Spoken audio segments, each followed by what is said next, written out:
ஆண்டவராகிய இயேசு கிறிஸ்து உங்களை தம் பாதுகாப்பின் கீழ் பராமரிப்பின் கீழ் வைத்துக்கொள்ள விரும்புகின்றார்.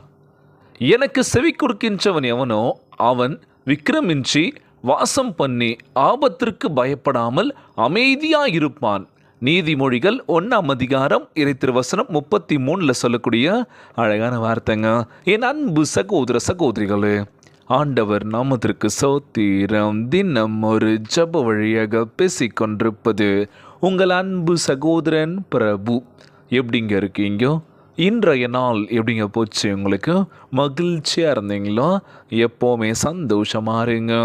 ஆண்டவரிடம் இருந்து வரும் ஞானம் நன்மை இடராமல் காத்து கொள்வதோடு மட்டுமின்றி பயத்தை அகற்றுகின்றது. ஆபத்தின் நடுவிலும் சமாதானமாக வாழும்படி செய்கின்றது. எவ்வளவு பெரிதான கிருபை இது! இன்றைய நாள் நம் ஆண்டவராகிய இயேசு கிறிஸ்து பாதுகாப்பின் கீழ் பராமரிப்பின் கீழ் வைத்துக்கொள்ள விரும்புகின்றார்.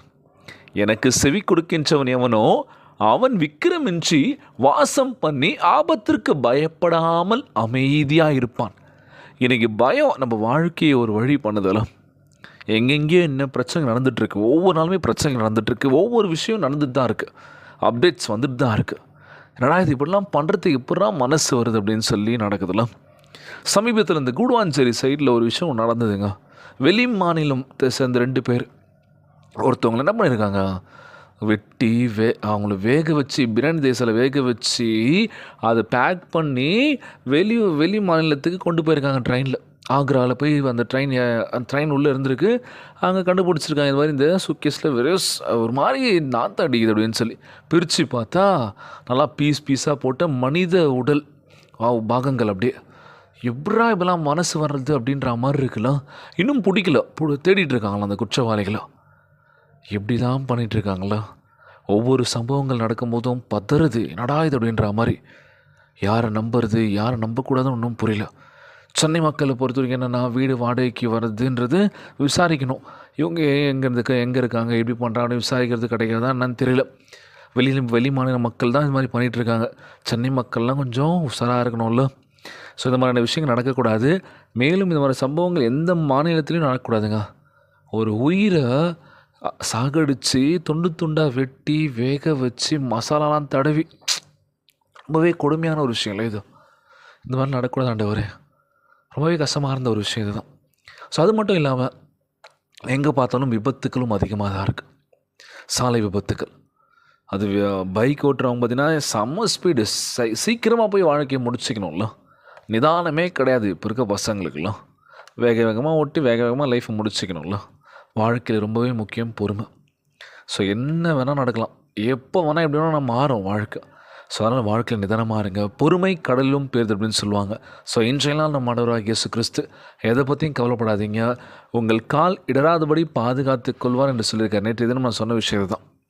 நீ தடுமாற்றம் என்ன பண்ணுறதுன்னு தெரியல, இப்படி பண்ணலாமா அப்படி பண்ணலாமா, அதை செய்யலாமா இதை செய்யலாமா அப்படின்னு சொல்லி உங்கள் பாரத்தை நீங்கள் சுமக்க வேண்டாம். ஆண்டவரிடத்தில் ஒப்பு கொடுத்துருங்க. அவர் சுமக்க போகின்றார். நம் பாவங்களுக்காக மரித்த நம் ஆண்டவராகிய இயேசு கிறிஸ்து, அவருக்காக நம்ம என்னங்க பண்ண போகிறோம், என்ன மாற்றங்கள் கொண்டு வர போகிறோம் யோசிங்க. எதுவுமே பண்ணல பிரதர் அப்படின்ற மாதிரி தான் இருக்கும். ஸோ தினந்தோறும் செபியுங்கள். காலை மாலை இரவு வேளையில் எப்போல்லாம் நேரம் கிடைத்தோ செபியுங்கள். ஆண்டவர் தாமே உங்களை தம் தெய்வீக பாதுகாப்பில் காத்து கொண்டு தம் ஞானத்தை உங்களுக்கு தந்து அவரது பரிபூர்ண சித்தத்தின்படி பத்திரமாக சமாதானமாகவும் நடத்த பண்ணுவார். Praise the Lord. இன்றைய நாள் ஜெபம். உலகில் வாழ்கின்ற எல்லாருக்கும் நம்ம ஜெபிக்க போகிறோம். ஜெபத்திற்குள்ளாக பயணிப்போமா? எங்களை மிகவும் அதிகமாய் நேசிக்கின்ற அன்புள்ள ஆண்டவராகிய இயேசுவே, இன்றைய நாள் வாக்குறுதி வசனத்திற்காக நன்றி ராஜா. அன்புள்ள ஆண்டவரே, உம் ஞானத்தில் நடக்கவும் அனுதினமும் உம் வழிகாட்டுதலை நம்பவும் எங்களுக்கு உதவி செய்வீராகப்பா. எங்கள் தகப்பனாகவும் எங்களை தற்காக்கின்றவராகவும் எங்களுக்கு வழிகாட்டுகின்றவராக சுமக்க இயலாத பாரத்தை எங்களுக்காக சுமக்கின்றவராக இருந்தருள வேண்டும் என்று ஜெபிக்கிறோம்ப்பா.